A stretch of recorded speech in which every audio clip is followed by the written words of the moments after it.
Hello everyone. ఇవాళ నేను egg curry నా స్టైల్లో ఎలా ప్రిపేర్ చేయాలో మీకు చూపిస్తాను. ఒక ప్యాన్ పెట్టేసుకొని దాంట్లోకి ఒక చిన్న ఆనియన్, ఒక టమాటో అలా వేయించుకోవాలన్నమాట ఒక 2 మినిట్స్. తర్వాత కొంచెం ఎండు కొబ్బరి, అలాగే కొంచెం సారీ క్యాషూ నట్స్ అంటారు కదా, అవి యాడ్ చేయాలి. క్యాషూ నట్స్ వేయడం వల్ల కర్రీ అనేది థిక్గా, టేస్టీగా, హోటల్ స్టైల్లో వచ్చినట్టు, పక్కా హోటల్ స్టైల్ వచ్చినట్టు వస్తుంది అనమాట. ఈ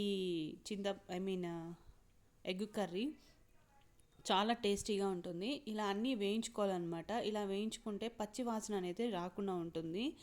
ఇవన్నీ వేయించుకున్నాక మీకు పెరుగు ఇష్టమైతే పెరుగు వేసుకోండి. నాకైతే పెరుగు అంటే ఇష్టం కాబట్టి నేను పెరుగు వేసాను. అల్లం, కొంచెం చెక్క లవంగాలు యాడ్ చేసుకోండి. అలాగే పెరుగు ఇష్టం లేకపోతే కొంచెం చింతపండు యాడ్ చేసుకోండి. చాలా అంటే చాలా బాగుంటుంది. ఎగ్ అనేది నీసు స్మెల్ రాకుండా ఉంటుందన్నమాట. నేనైతే పెరుగు యాడ్ చేశాను.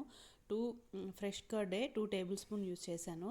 దాంట్లోకి కొద్దిగా ఒక 1 టేబుల్ స్పూన్ ధనియాల పొడి, అలాగే కారం, కొద్దిగా పసుపు యాడ్ చేసుకొని మొత్తం ఇలా కలిపేసుకోవాలన్నమాట.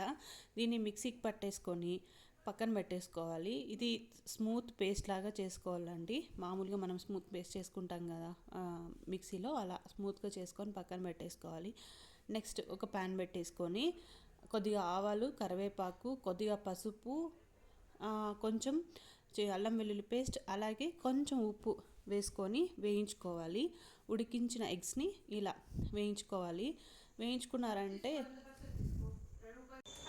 ఎగ్స్ అన్ని వేయించుకున్నాక ఇంకా అప్పుడే మనం ఆడించుకున్న గ్రేవీ వేసి కలిపేసుకోవడమే. ఫైనల్గా కొత్తిమీరతో ఇలా గార్నిష్ చేసుకొని ఒక 5 మినిట్స్ లిడ్ పెట్టి ఉడికించుకున్నారంటే పర్ఫెక్ట్గా ఉంటుంది.